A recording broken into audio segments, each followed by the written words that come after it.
Hi പ്രേക്ഷകരെ, ഞാൻ ഇപ്പോൾ ദുരന്തർ സിനിമ കണ്ടിട്ടിരിക്കുകയാണ്. ദുരന്തർ സിനിമ കണ്ടു, ഹിന്ദി പാർട്ട് 2.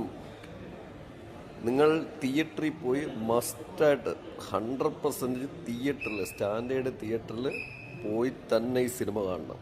അത്ര കിടിലം പടമാണ്. എന്ന് പറഞ്ഞാൽ 229 മിനിറ്റ്, 229 മിനിറ്റ് ദൈർഘ്യമുള്ള ഈ സിനിമ ഒരു സെക്കൻഡ് പോലും ബോറില്ല. അതാണ് ഏറ്റവും വലിയ അതിശയം. ഒരു സിനിമയായിട്ട് നിങ്ങൾ പോയി കാണണമെങ്കിൽ ഫാമിലിയായിട്ട് നിങ്ങൾക്ക് ധൈര്യമായിട്ട് ടിക്കറ്റ് എടുത്ത് പോകാം.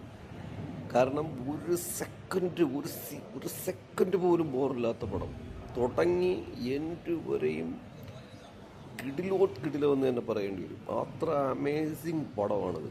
ഇത് ഈ പടത്തിൻ്റെ ഏറ്റവും വലിയ പ്രത്യേകത എന്ന് പറയുന്നത് ഈ പടത്തിൻ്റെ സ്ക്രിപ്റ്റ് ചെയ്തിരിക്കുന്ന രീതി, ആ സ്ക്രിപ്റ്റ് ചെയ്തിട്ട് അതിനനുസരിച്ച് ഇതിൻ്റെ ഡയറക്ഷൻ, പിന്നെ അതിൻ്റെ ആർട്ട് വർക്ക്, കോസ്റ്റ്യൂം ഡിസൈനിങ്, പിന്നെ നടന്മാരുടെ അഭിനയം. നമ്മുടെ മുൻനിര നടന്മാർ മുതൽ, അതായത് രൺബീർ കപൂർ, മാധവൻ തുടങ്ങി ഇവർ മുതൽ ചെറിയ ആർട്ടിസ്റ്റുകൾ, അതിൽ അടിസീനിൽ വരുന്നവർ പോലും അൺബിലീവബിൾ. ഇതിലെല്ലാം ഉപരി ഇതിനകത്തുള്ള ആക്ഷൻ കൊറിയോഗ്രാഫി, ഇങ്ങനെ തുടങ്ങിപ്പോണ എല്ലാം തന്നെ ഈ മേഖല, പിന്നെ ക്യാമറ, അതിലെല്ലാം ഉപരി പടത്തിൻ്റെ 4 മണിക്കൂർ ത്രസിപ്പിക്കുന്ന മ്യൂസിക്.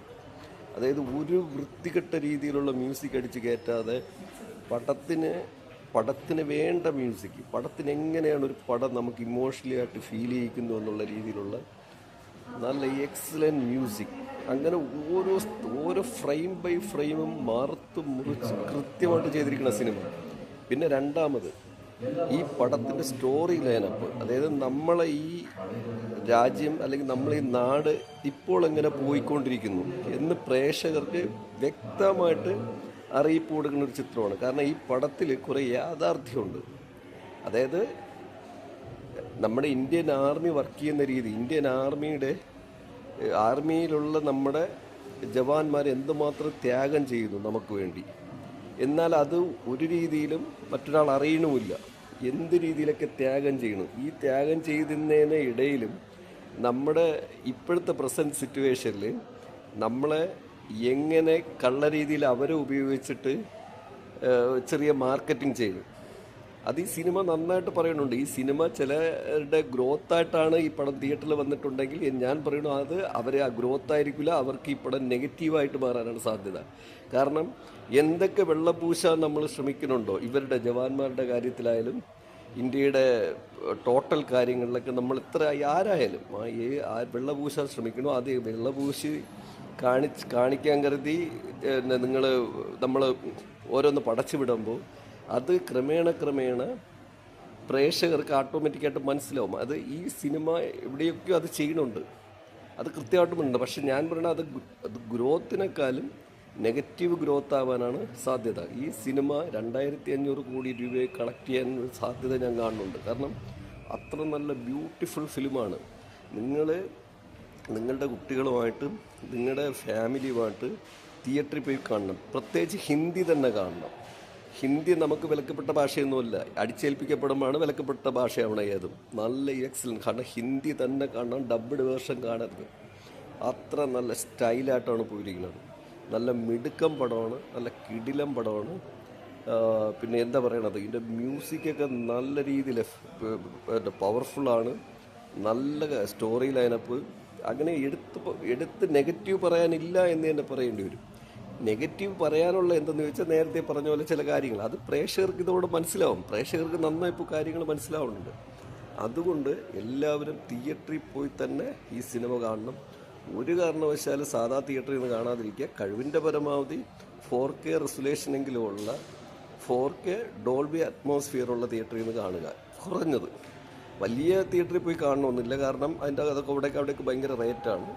4K ഡോൾബി അറ്റ്മോസ്ഫിയറുള്ള തിയേറ്ററിൽ നിങ്ങൾ ഈ സിനിമ കണ്ടു കഴിഞ്ഞാൽ കിടിലം പിക്ചറൈസേഷനാണ്. മ്യൂസിക് നിങ്ങളുടെ ചെവിയിൽ നല്ല സ്റ്റൈലായിട്ട് എത്തും.